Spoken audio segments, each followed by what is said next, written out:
Hi, I'm Arienette, and I found this really cool effect online for glass and I had to try it out. So I took myself to a thrift store and I found this table. The only thing that I was really looking for was something with at least one glass edge. I kind of wanted to find something with more glass in it, and I'm still gonna look, but this is what we have to start with. So I'm gonna paint this, and before I paint it, I'm gonna clean it really good. I'm just using some vinegar and water in my spray bottle and some paper towel to wipe off any dust.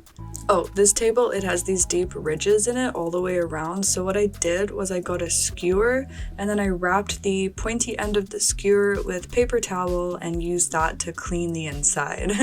It took a while, it was kind of hard too. And then I'm gonna paint it.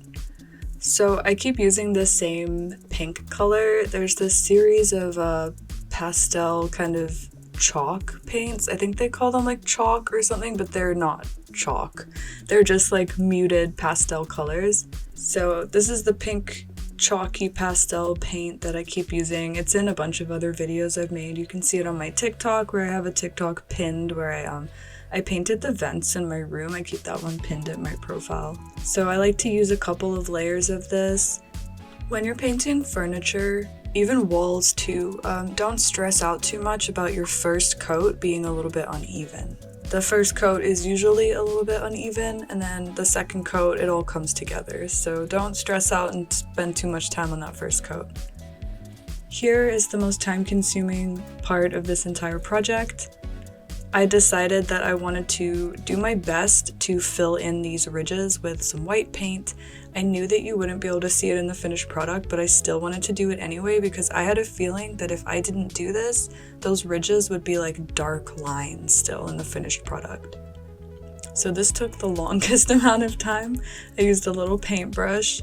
I wish that I had used like a bigger paintbrush with more paint and just messily done it and then wiped it off at the end. I think that would have gone way faster. So this is also the same paint that I used to repaint the vents in my bedroom, and there is a TikTok pinned to my TikTok account about it if you're curious. This is a pearlescent effect paint. This one is in the color white, and when you put it over pink paint, it has a really nice peachy pearl pink. It's pretty. It's very princessy. I love this effect. I hope I can put this over more furniture in my room because I have a lot of this paint left. It really lasts a long time. With this paint, I'm pretty sure I did 2 coats again. I was thinking of doing a third, but it started to look very thick. And I wanted to be careful at the top there because that's where the glass sets in for the table. Okay, so now with all the painting done, this is the exciting part. This is the reason behind the whole project, the reason I wanted to make a video and show you guys this. You may have seen this, oh my goodness, how would you call it? Like holographic kind of effect on glass lately.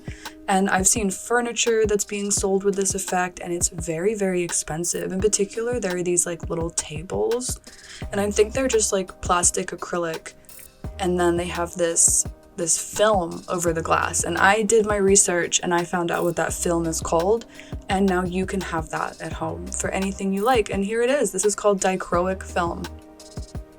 So my research told me that the best brand to get this from is a brand called 3M, but I could not figure out how to order from them.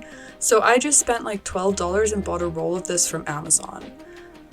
Yeah, it's not the easiest thing in the world to apply. This is my first attempt at doing this, and I think I did okay, but I really wish that I had measured and cut the film out before I started, because I changed my mind halfway through and now it looks kind of bad, but you'll see. So it's really easy to apply. You just use soapy water. It's like a really tiny amount of soap and water, and then you just put that all over the surface. You have to use glass or plastic, something very smooth. There is a backing to the film, so you peel off the backing and then you gently start applying it to the glass or whatever you're putting it on, and then you pull off the rest of the backing and use a little squeegee to get the big bubbles out. You may have more bubbles left over at the end of this. I definitely did, and I just used a hard plastic card to scrape the rest of them out. It took quite a while. When you're scraping the bubbles out, this is the moment that I changed my mind, by the way, where I was like, initially I wanted to leave edge around it because there's like a little bevel in the glass all the way around, and I wanted to just like not put the film on those parts because I didn't think it would stick on, but it ended up sticking on, so I decided to like cover the entire thing, and I had to cut out little pieces, but yeah, when you're getting the bubbles out, start from the middle and then push out to the edges, and it goes really smooth. This did not take very long at all. This to put on, it took less than 30 minutes, and this was my first time doing it, so I feel like it should have taken longer. Super easy. The one thing here I wish I had done differently was I wish that I had flipped that glass over before cutting the edges, because cutting it when it's when there's that little like millimeter, it's like raised up, it just made it scraggly, and I think if I had flipped it, it would have been a much smoother cut. And I also should have used like a little craft knife to make it really good, because now when I take this glass piece out of my table and put it back in, I have to like push the little edges of the film under into the ridges. But here it is. Here's the finished product. It is my bedside table, and I'm so happy with it. I love the way the light hits it. I really love how underneath it looks purple. I think it's so cool. And I would love to find something with more glass in it. Maybe glass that's like, I don't know, like not laying the same way. It's so hard to explain this, because the thing about this dichroic film is that as the light hits it from different angles, it looks like it's a different color. So this stuff is so cool. Like, I'm excited to find new places to put this. But that is everything from me today. That is the whole video. Thank you so much for clicking on me today. There are so many things here on YouTube that you could have clicked on, but you chose me, and that makes me super happy. I'll see you real soon. Bye!